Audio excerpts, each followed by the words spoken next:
नमस्कार साथियों। उत्तराखंड में जो पहाड़ियाँ हैं, मतलब हिमालय की पहाड़ियाँ, इन्हें बड़ा संवेदनशील बताया जाता है क्योंकि ये सीस्मिक जोन 5 पर लोकेटेड है। इस पे कुछ भी हिलाना डुलाना ठीक नहीं होता। यहाँ पे सड़कें भी बड़ी सावधानी से बनाई जानी चाहिए, ऐसा पर्यावरणविदों का मानना है। इसके अलावा आपको बता दूं कि जैसे ही मानसून आते हैं वैसे ही बादल फटने की कई घटनाएं सुनने में आती है, बड़ी दुखदाई होती है, लोगों को अपनी जान भी गंवानी पड़ती है। उसके अलावा एक खबर जो बड़ी बड़ी भयानक खबर थी, ये आई आज चमोली ज़िले के नंदप्रयाग के पास से। और वहाँ पे पूरा का पूरा पहाड़ जो है वो दरक गया। मतलब वो पूरा का पूरा पहाड़ जो है वो उसमें से मिट्टी गिरनी शुरू होती है। दरक जाना मतलब पूरा का पूरा पहाड़ ही हिल के गिर गया।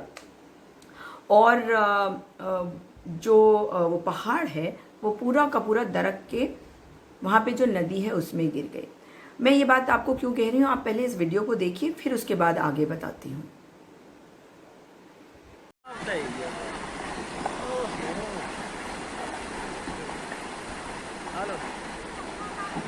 चला भी कौन फोन अब आ गया। OMG भाई साहब,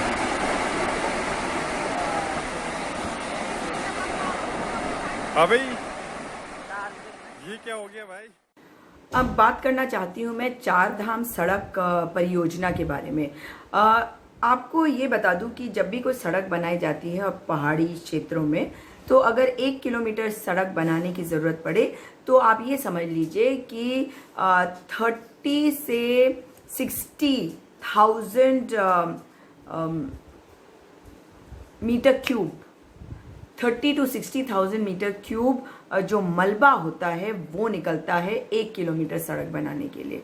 और इसको क्या किया जाता है बनाते वक्त, उसे कहाँ डिस्पोज ऑफ करा जाएगा। अब सड़क बना रहे हैं पहाड़ में, तो उसका जो मलबा है जो पहाड़ी को खोद के बनाई जा रही है उसे कहाँ फेंका जाएगा। हर 1 किलोमीटर के लिए करीब 30 to 60,000 मीटर क्यूब जो डेब्री होता है यानी कि मलबा होता है, उसे जो पहाड़ी होती है उसके स्लोप पे यानी कि ढलान पर फेंक दिया जाता है। जानते हैं उससे क्या होता है कि जो जल स्रोत हैं, जो बिजली की लाइनें हैं, पानी की लाइनें हैं और जो रोड है, उन सब के ऊपर असर होता है, उस पर नुकसान हो जाता है। जंगल में जो जंगली जानवर रहते हैं, कई बार ये जंगली जानवर जो हैं इन सड़कों का इस्तेमाल करते हैं क्रॉस करने के लिए। तो आप ये समझ लीजिए कि उनको कितना नुकसान होता है। ना सिर्फ उनको नुकसान होता है, आपको ये भी बता दूं कि रात के समय पर जो लोग जब मतलब उन जगहों से गुजर रहे होते हैं और चट्टान जो हैं वो इन पहाड़ियों से नीचे की तरफ गिरते हुए आते हैं, तो बहुत सारी दुर्घटनाएं भी हो जाती हैं। पहाड़ों में बहुत चौड़ी सड़कें बनाना बहुत इंटेलिजेंट काम नहीं है। मैं जिन पहाड़ों की बात कर रही हूँ, हिमालय की इन पहाड़ों के बारे में, तो इसको मैं आपको बता दूं कि इनकी चौड़ाई उतनी होनी चाहिए जो वैज्ञानिक तरीके से मानी जाती है कि ठीक है। अभी जो चारधाम यात्रा के ऊपर बहुत सारी चीज़ें हो रही हैं, मगर आप ये देख लीजिए कि यहाँ पे कोई डंपिंग ग्राउंड तो है नहीं। तो जो मलबा है, जैसा कि मैंने आपको बताया कि ढलान पे फेंक दिया जाता है। कई जगह से मुझे वीडियोस मिली है जहाँ जो मलबा है, उसे अलकनंदा में भी फेंका गया है। मतलब क्या चल रहा है। इन पहाड़ों को बहुत ज़्यादा चौड़ा करना ठीक नहीं है। और ये भी माना जाता है कि जो इनकी चौड़ाई है वो 8 मीटर से ज़्यादा नहीं होनी चाहिए। और ये इस तरह की बहुत सारी बातें सुनने में आई और मैं आपको पढ़ के एक सुनाना चाहती हूँ। ये देखिए, ये मुझे एक फेसबुक पोस्ट सरस्वती पी सती जी का है। उन्होंने एक आर्टिकल भी लिखा है आज एक हिंदी न्यूज़पेपर में। तो उसमें जो बातें लिखी हैं उनमें से एक बड़ी खास बात है जो मैं आपको पढ़ के बताना चाहती हूँ। ये है कि असल में चार धाम परियोजना में भारत सरकार द्वारा सन 2012 निर्धारित प्रावधान के अनुसार सड़क की चौड़ाई 12 मीटर किए जाने का प्रावधान है। 2012 में प्रावधान था कि 12 मीटर किया जाएगा, और यदि सड़क की चौड़ाई 12 मीटर रखी जाती है तो सड़क के ऊपर जो ढाल है उस पर कुल 24 मीटर क्षैतिज चौड़ाई की भूमि, मतलब स्क्वायर मीटर, 24 स्क्वायर मीटर जो चौड़ाई की भूमि है स्लोप के ऊपर, अगर आप सड़क पे अगर आप 12 मीटर की सड़क बना रहे हैं तो उसके ऊपर 24 मीटर स्क्वायर की जो एरिया है उसका अधिग्रहण करना होता है, और उसे कहा जाता है राइट ऑफ वे। संवेदनशील हिमालय के पहाड़ों पर सड़क की चौड़ाई जितनी ज़्यादा की जाएगी, पहाड़ के ऊपरी तरफ ढाल पर भूस्खलन की संभावना उतनी ही अधिक हो जाती है। जो बात मैं कह रही हूँ कि अगर आप जितनी चौड़ी सड़क करेंगे उतना ज़्यादा वहाँ पे जो लैंडस्लाइड होने का खतरा है वो बढ़ जाएगा। और जो बद्रीनाथ मार्ग और ऋषिकेश गंगोत्री मार्ग है, ऋषिकेश बद्रीनाथ मार्ग और ऋषिकेश गंगोत्री मार्ग, कई जगहों पर कई घंटों तक रास्ता जो है वो बाधित होता रहा है। इन बरसातों की ही बात है ये। और अब जो कुछ हम देख रहे हैं, जो आपने आपने वीडियो भी देखी, ये क्यों हो रहा है? क्योंकि ये अवैज्ञानिक तरीके से किया जा रहा है। एक हाई पावर्ड मॉनिटरिंग कमेटी भी बनाई गई थी जिसमें 2 धड़े हो गए क्योंकि वो यूनानिमस डिसीजन नहीं दे पा रहे थे। एक जो ग्रुप है जो वैज्ञानिक तरीकों की बात करता है, और दूसरा ग्रुप वो जो गवर्नमेंट अपॉइंटेड लोग हैं उसमें, और बाकी लोग जो हैं वो एनवायरमेंटलिस्ट हैं उसमें। गवर्नमेंट अपॉइंटेड तो सभी हैं, मगर इसकी अध्यक्षता जो है वो कर रहे हैं एक पर्यावरणविद जिनका नाम है रवि चोपड़ा, और इनको कोर्ट ने अपॉइंट किया है। तो इनका जो एक माइनॉरिटी ग्रुप है, क्योंकि ज़्यादातर जो लोग हैं वो क्या कह रहे हैं, वो अलग बात कह रहे हैं, वो उन्होंने अपनी अलग रिपोर्ट बना के दिए, और ये और इनके साथ जो लोग हैं, जयाल जी हैं, इन लोगों ने एक अलग रिपोर्ट बना के दी है, क्योंकि इनका मानना है कि सड़क की चौड़ाई जो है बहुत ज़्यादा है। इनका मानना है कि बहुत ज़्यादा पर्यावरण के साथ छेड़छाड़ नहीं होना चाहिए। मेरा भी ऐसा मानना है कि ये जो पहाड़ हैं हिमालय, ये बहुत यंग माउंटेन्स, इन्हें यंग माउंटेन्स की श्रेणी में रखा जाता है। और ये बहुत लोगों ने कहा कि क्योंकि बॉर्डर एरिया में है तो जो अगर कोई जैसे चाइना से लगता हुआ बॉर्डर है तो सामान जल्दी से पहुंचाने के लिए भी बहुत ज़रूरी है कि सड़क हो।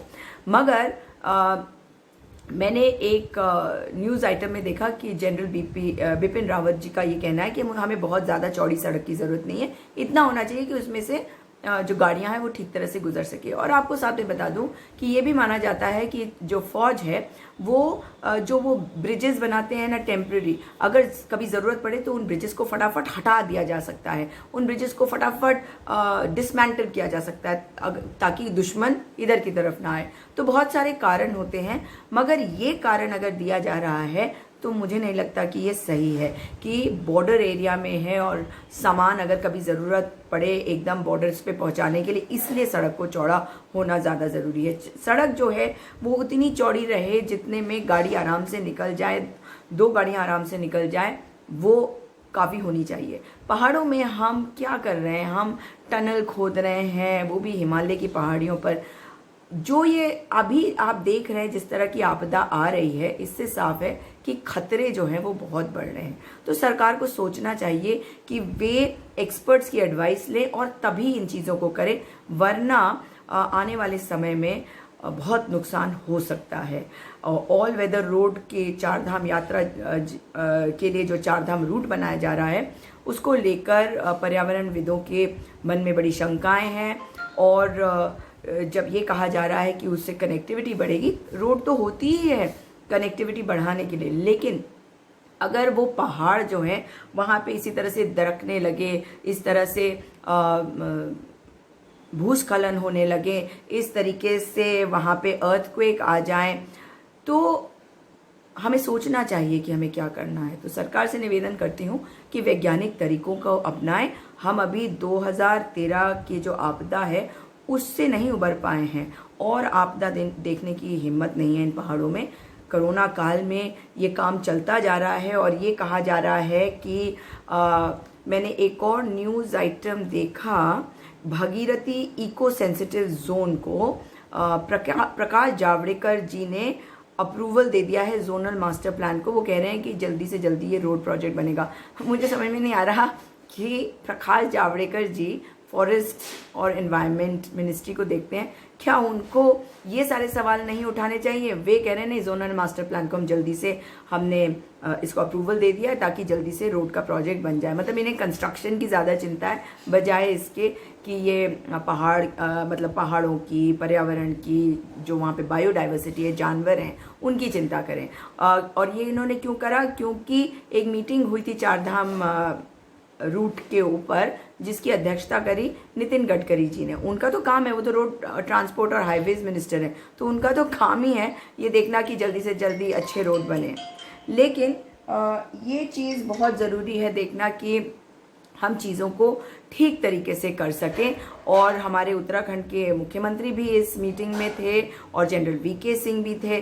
तो बहुत सारी चीज़ें हैं जिन पर लोग सवाल उठा रहे हैं और जो हाई पावर्ड मॉनिटरिंग कमेटी है वो भी नाराज़ बताई जा रही है। उनमें बहुत सारे लोग नाराज़ बताए जा रहे हैं। उत्तराखंड की एक संस्था है गंगा आह्वान, वो भी कह रही है कि जिस तरह से उत्तराखंड की सरकार इस इको सेंसिटिव जोन को लेकर अपना रुख अपना रही है वो सही नहीं है। तो क्यों ना लोगों को साथ लेकर वैज्ञानिक तरीके से इसे किया जाए। सरकार से निवेदन है कि सबको साथ लेकर चलें, क्योंकि आपने कहा था कि आपकी सरकार सबका साथ और सबका विकास है। विकास अपनी मर्जी से आप नहीं कर सकते, लोगों को साथ लेकर ही कर पाएंगे।